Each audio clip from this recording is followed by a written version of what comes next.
What is up, y'all? It's V2 here. This video is about Silentó. I'm gonna be truly honest. I don't remember this guy's face. I don't know his music as of right now. I'm pretty sure if he says a song, I might know who he is. I'm just sometimes it's bad with names, to be for real. Let me just actually look him up real quick. I should have done this beforehand, right? Okay. All right. This dude. Okay, what happened to this dude?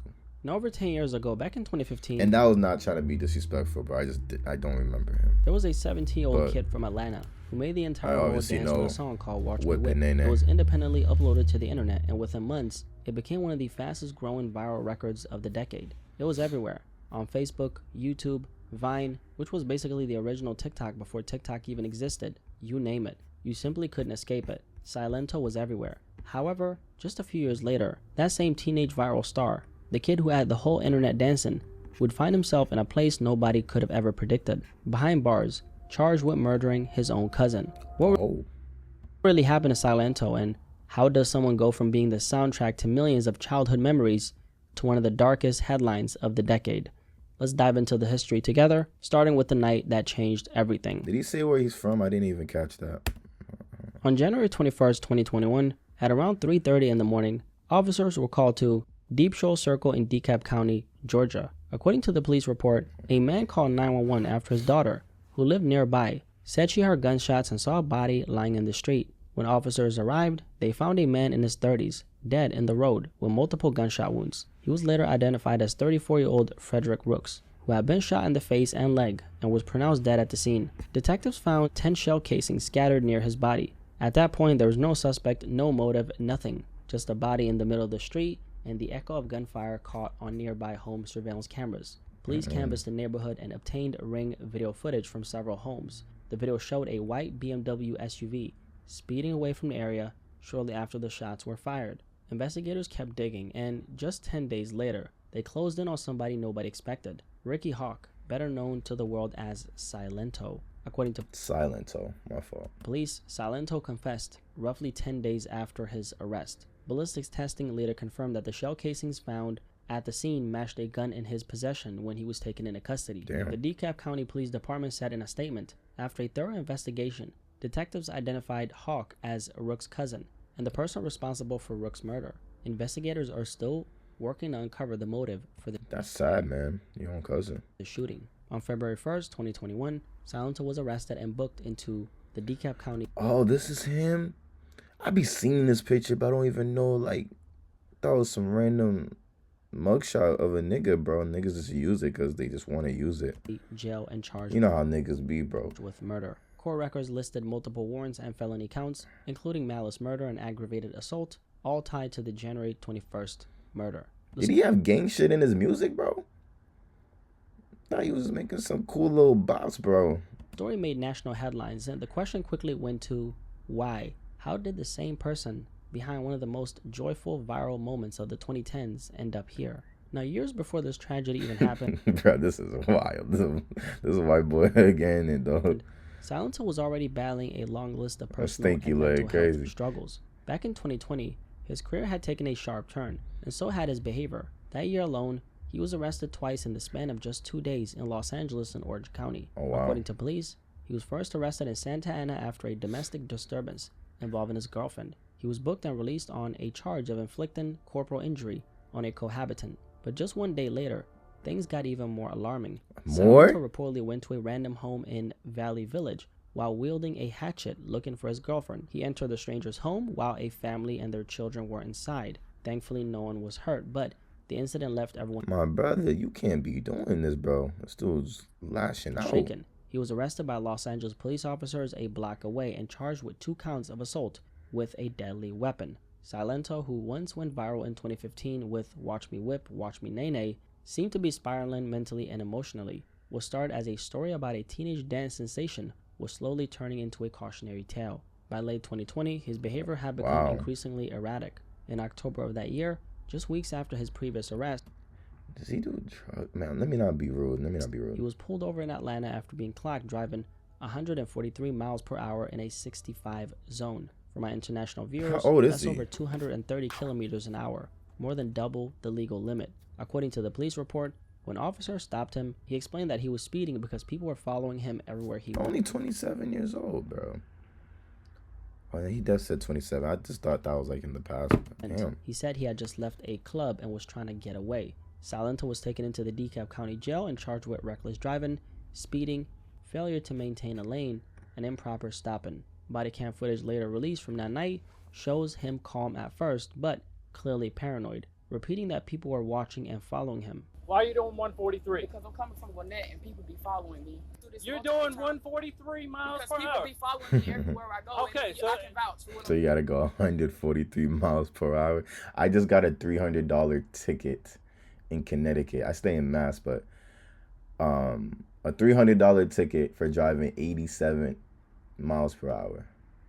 And I guess it's like 86, 85. If you go over 86 miles per hour in Connecticut, the officer told me this, you get locked up for it. This is insanity to me, bro. So that gives you that ticket was in like July. I just paid that shit yesterday, and this bullshit got my license suspended. Let me not talk too much about myself. the right to do 143? No, I'm not doing 100. I wasn't doing 103. Can you show me your calibration law where I was doing 143? Let me out. I know my laws and I know how the law works. Because I done been through this so many times with y'all. It's not funny. It's just his voice for the. Just following me, Sir. you can't do that. Sir. You came up to me being disrespectful, talking about some I'm recording. You recording with the government how they use the satellite and they follow everywhere I go. Do you know about that? No, you don't. No, you don't. No, you don't. You don't know about how Donald Trump send me messages on my phone every day. He was released on bond. Seems like he got something inside him that's just like, I don't know, bro. I feel there's some spirit with him that's like making him move crazy, bro. I hope he gets prayer, bro. I even pray for him, no bull.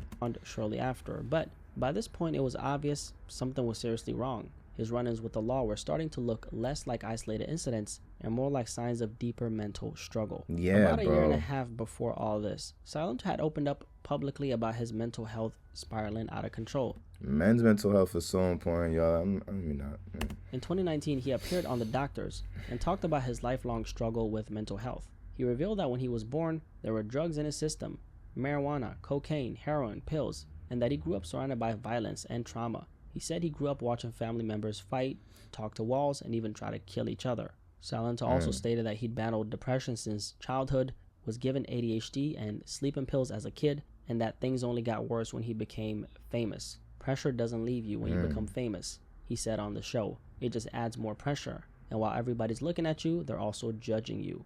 I have felt like I've been depressed my whole life. When I was 14, I ended up moving with my great aunt. From there, it just went downhill. I ended up going to a school with no friends.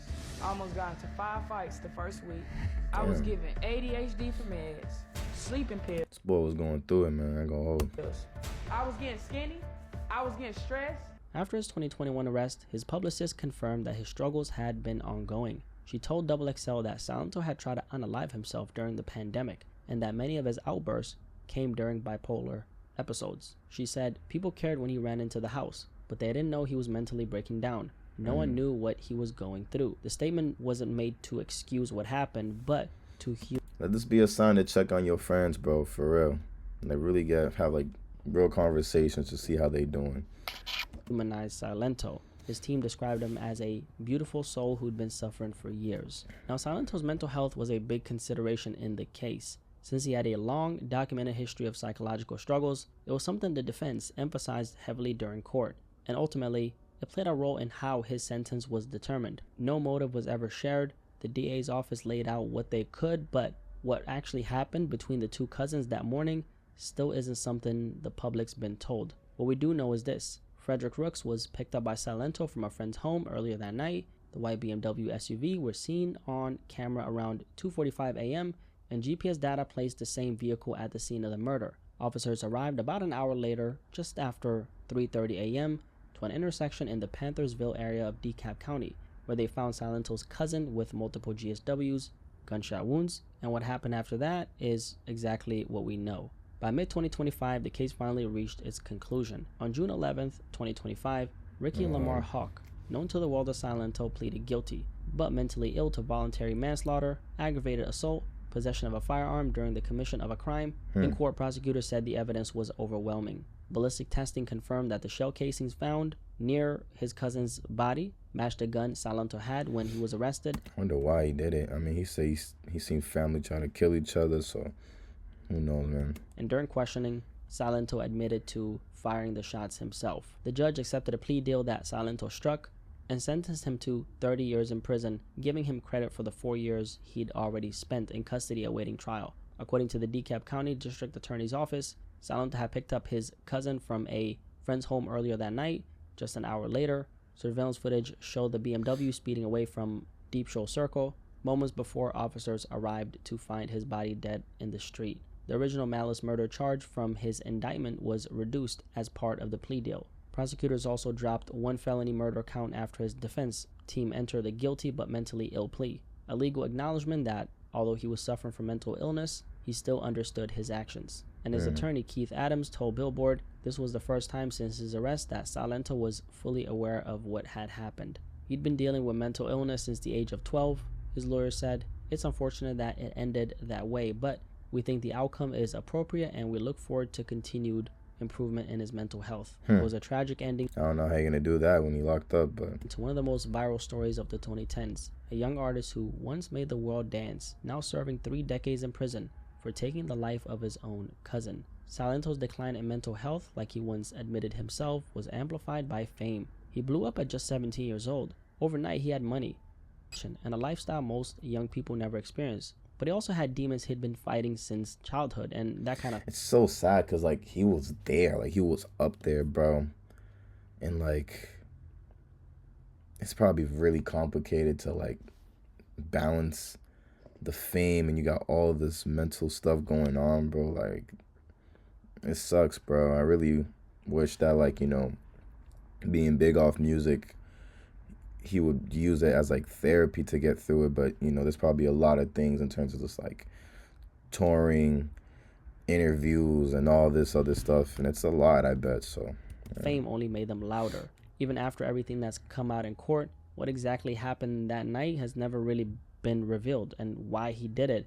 Was it an argument that spiraled out of control or something deeper? That's something we'll probably never know. But what is clear is that his story highlights how quickly fame can become a curse, especially when it hits you before you're mentally ready for it. I mean, imagine going from being a regular teenager to suddenly having millions of people watching your every move at just 17 years old. It's a lot to handle, right? And a lot of people aren't built for that. They don't have the foundation, the right mindset, the right guidance, or even the right people around them. And when you mix that kind of pressure with unaddressed mental health issues, it can turn dangerous fast. I don't know what role drugs may or may have not played in his case, but it's clear that mentally he was struggling. And if you don't have the right support system in place, the spotlight can go from a blessing to a very, very, very dark curse. Now fast forward to this summer 2025, 2 weeks after he entered his guilty plea and officially began serving his 30-year sentence. I feel like nobody was really talking about this, man. Maybe I'm just on the wrong side of the internet. A recent mugshot of Silentó was released to the public. And if you're looking at the screen right now, you're seeing it. And as you can see, he looks completely unrecognizable. Whoa. I don't know if it's the shaved head, the weight gain, or just the toll of everything he's been through. But he looks like he's aged 2 decades in just a few years. If anything, let this be a reminder that the spotlight can build you up fast, but it can destroy you even faster. I mean, the contrast between where he was and where he is now, absolutely unreal. It's generally sad how dark of a turn his story took, going from being one of the most viral faces on the internet to losing everything, his career, his freedom, and his peace of mind. That's crazy, man. But at the same time, we can't ignore the fact that he took the life of another human being, his own cousin at that. If you make the wrong decisions, life can flip on you fast. But I'm curious what you guys think about this whole... This is sad, bro. Damn. I really do hope he gets the help he needs for real, man. And as a man that's trying to get closer to Christ, bro, every man could be forgiven, bro. So I hope he just knows that, and you know, he just finds God in his life, bro, because this is crazy drastic changes, bro. Like a lot, even like physically too, bro. Like, I don't know, it's wild. But prayers for Silentó though. Thank you guys for watching. Comment, like, subscribe. Peace.